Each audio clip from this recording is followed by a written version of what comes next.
Imagine every other week they were trying to fire me. You know, it was a tough. I don't know if anybody from Fox is here actually. They were lovely. It was. I remember at the time when we were developing this, my flatmate was the producer of Cockneys versus Zombies, and I remember him just coming into the flat one day, and just sort of walking past the spare room and then stopping, and then go back.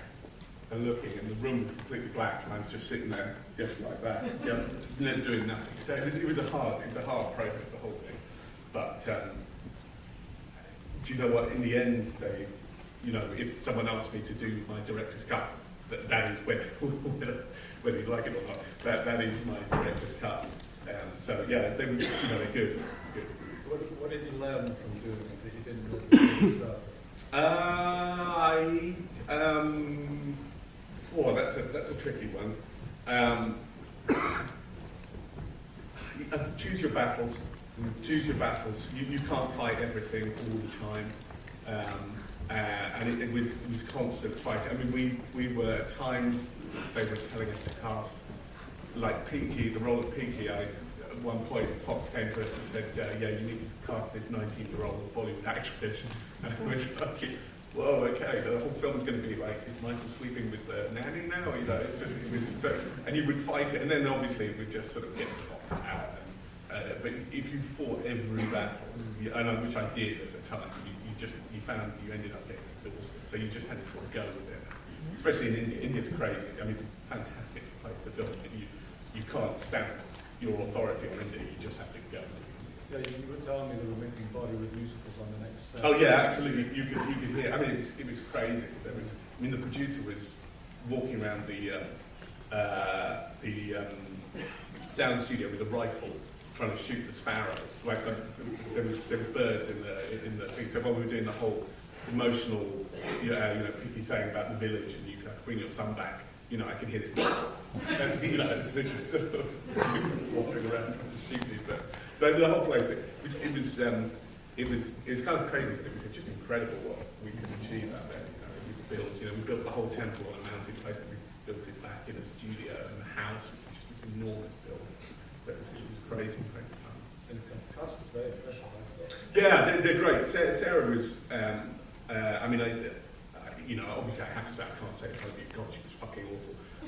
But she was actually genuinely, she arrived like the day of filming, got there, she was we did the temple scene first, she was changing, or doing a wardrobe change in front of like a whole load of cows, and we were just holding a sheet up. You know, I could have been in deep shit. I've been in deep shit with actresses before, you know, where you're suddenly dealing with like Hollywood stuff, and she just got there and she just plowed through.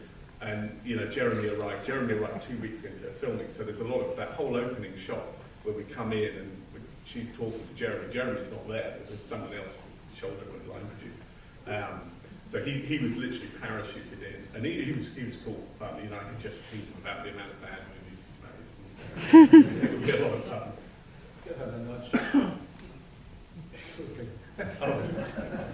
A lot of people do that in my movies. Anyway, so enough of us. Some questions. Who's got the first one? You are right to the front. I thought the setting really brought something extra to the whole movie. Yeah, thank you. Did the setting the story intrinsically from the start, or did one come forward? Yeah, it came from the start. Like I say, I really, it was particularly the American version of Grudge, oddly, that I felt so alienated while watching it. You know, in a good way. Like I felt the Western cast was so alienated in this sort of city of Japan. That I really wanted to try and recreate that, because I just thought that it gave a really unsettling feel. Like Mumbai is, I don't know if you've been there, but it's just fucking insane. And everything, I love it. I fell in love with it, but I can imagine everything that you fell in love with it would turn into a fucking nightmare if you were in that situation. It's the most noisy, chaotic, crazy, nonsensical place in the world. And so it just, I mean, I scouted all over India. Calcutta, Kerala, and whatever, and I hated Mumbai when I first got there. And then we flew out of Mumbai, and literally as I got on the plane, it was me and Alex Arjo, his producer, and we were, you know, going, we just arrived there, and it's just like, fuck, we have to set it here. Do you know what Mumbai to me is? This is the only the only few people that would understand this analogy. Mumbai is Delhi in it. You know, it's this the town. Everything that went wrong somehow comes from the town, and there's something in that. And so you constantly got these big buildings in the background, but against all this kind of colourful craziness. And yeah, it was a crazy place, but it really just fed the movie, and it was the starting point. The lady up at the back there. Yes. Hi, you mentioned a lot about being in India. Has that inspired you for anything else, for any other movies that you want to do? I would love to go back to India. I love. I just shot a movie out in the Dominican Republic, and that wasn't quite so fun. Like India is just great because they've just got such incredible expertise out there, and there's such a can-do film culture. So you know, it was brilliant. So I love filming abroad. Is great if you're the right kind of person. You know, I'm a chaotic person, so an India suited as well. So yeah, definitely. Gentleman in the white at the back. Basically, I've got two questions. Only one, sorry. You'll appreciate the second. The first one, what battles did you lose with the company that you just kind of went, okay, I'll just film? That's a good point. I don't know if the one thing, and I watch it all the time. I mean, there's loads of different. Do you know what? It was a huge fight between there was UK producers, then there's French producers, and then there was the studio, and it was a constant battle all the time. Oddly, I was watching it now. I really enjoyed. It was lovely for me to watch it, and it's been a while since I finished it. It was just beautiful for me. It was really cool to watch. I find that first scare on the beach comes in a bit quick, but the studio were really like you gotta get them early. But to be honest, actually, do you know what? By and large, a lot of the time at the beginning, I was an imbecile, and I'm treated that way. And I think probably I know a little fraction of it, but I think they were probably. Yeah, okay, this guy doesn't really know what he's doing. But actually, when the rushes came in and it started sort of coming together, it kind of they left me to it. And then we got very, I should say, lucky. But the creature guy is played by Javier Botet, who's Mama in Mama, who's and in Crimson Peak. You know, he's a phenomenal guy. And I'd seen the Mama tests, and I thought that he was the first person I wanted to cast actually. And he's just the nicest guy, but he has Malfarn syndrome, so he's about 7 feet tall, and he's triple jointed and everything. And we had for some reason, we'd had to cancel a day shooting, and he went into a swimming pool, and he slipped over the swimming pool, and he shattered his entire body, like his femur, his hand. I remember going, that was the most horrendous thing. I'm laughing, I shouldn't be laughing. As a director, you have to think very quickly. You have to assess the situation. I was called up to the swimming pool, and I say, and you've always got to keep smiling, I'm captain of the ship, everything's fine. And inside I was like, oh, we are fucked. We are absolutely fucked. He was screaming. They were trying to put him on a stretcher, which was just 2 wooden poles with a blanket. And it was, I don't know if you've ever seen the movie Ruins, or actually it would be very similar to the movie we watched this morning. Literally when they were picking him up, he was sort of folding and, the screams, the pain. And I was sort of watching this going, it's going to be fine, Javier. Shit, like my mind writing him out. But because of it, they had to bolt him together. Again. I was like, okay, you're not in that scene, Maybe we use your arm. And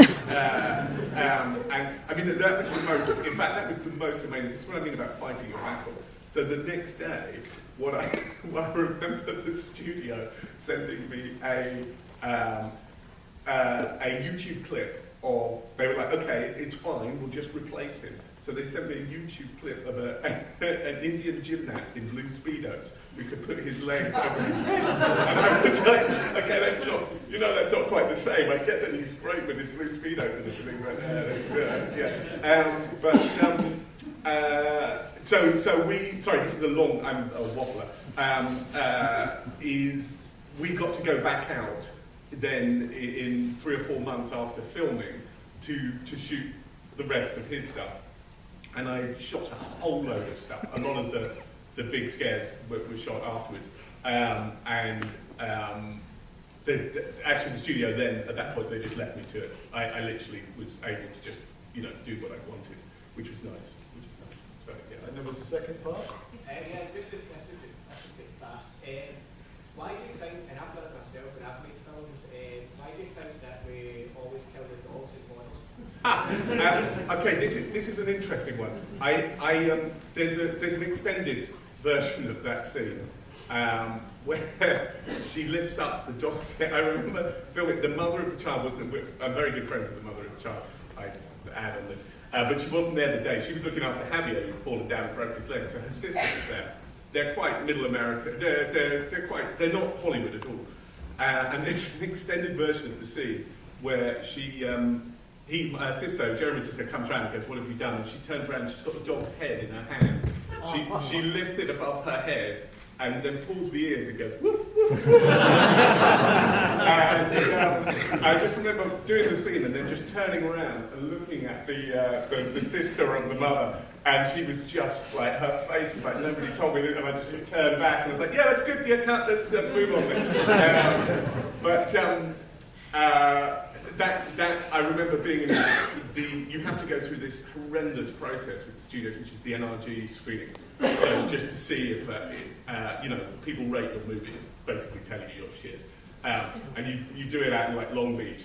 And I remember watching the movie, and the audience was sort of going with it, and then she picks up the knife, and there's this kind of like, "Oh no," and I was like, "Oh fuck, if they're doing that now with the knife, oh my lord, I'm dead in the water." And then you heard the knife go in, and they were like, "Oh no," and I was like, "Oh god, in a minute I'm just finished." And then when she lifted up her head, I mean, you should have seen the reports I got afterwards. I was not working again, so that got snipped. I would love to see it. I always thought with Alex Arger. About it, he likes his gore, and we were chatting. What do you say that in The House That Rise? Yes. One of his still survives. Does it? Yeah.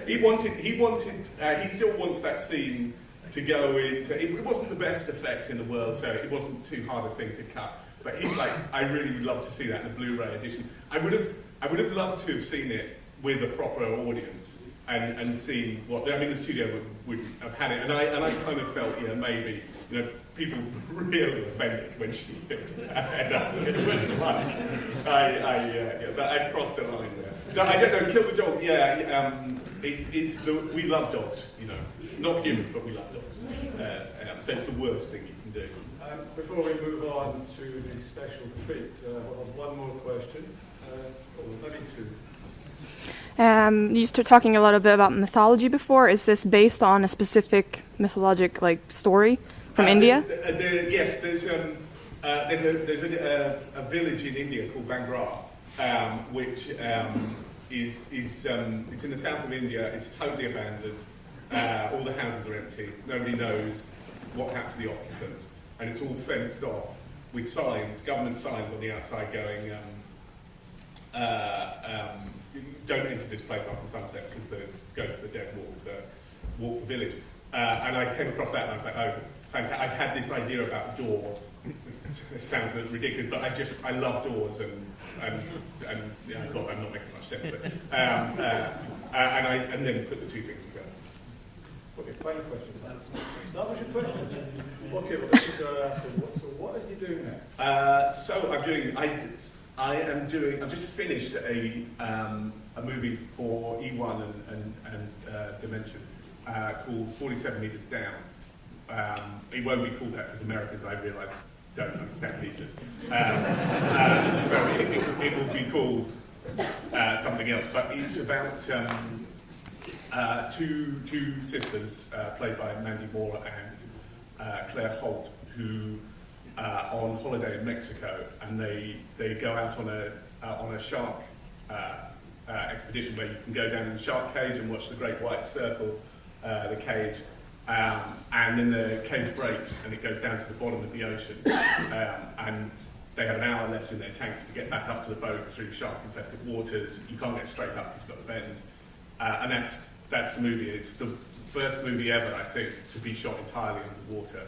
So all the performances, everything, all the acting, full face masks and stuff. So we just finished that, and I think that's coming out soon. And I believe we have some. Nobody's seen anything of this. Okay, so you are the first people. This is what you're seeing here is not finished. The effects aren't finished. It's just like a sizzle reel, about sort of 2 minutes. So the sharks are not completed or anything like that. The sound, there's no sound music. It's very, very, very, very rough. But I put it in front of you. Yeah. But they're actually working on their own. Yeah. Is that right? It's fucking hard. Yeah, it was hard. We were chatting. There's the Scorsese quote. I think that says, "In all movies you suffer. Some movies you really suffer."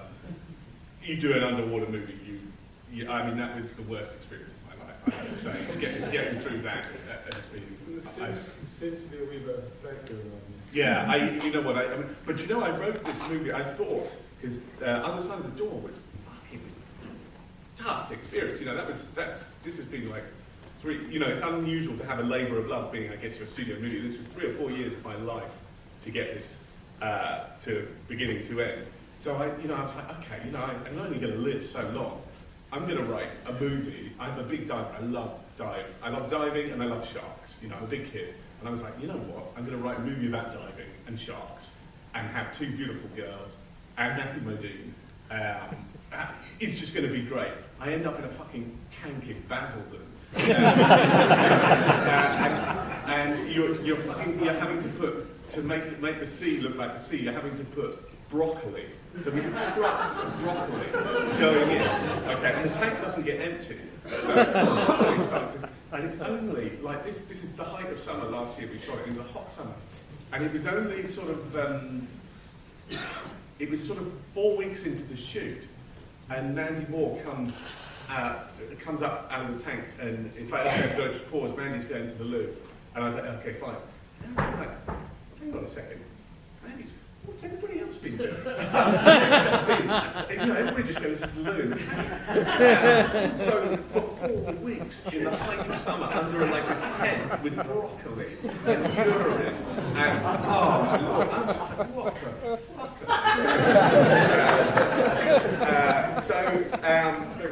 You can choose your movies. I think if you ask me what I've learned, you know what? I need to do 2 people in a room movie. I think, but I hope you enjoyed. I hope you enjoyed Other Side. I'd love to check if anybody wants to talk about it. I love the movie. I don't have a sense if it's going to play with an audience, but I hope it does. I'm on Twitter or whatever, but I'd love to talk to anybody about it. But yeah, I hope you enjoyed it. So Johannes Roberts, ladies and Thank gentlemen. you.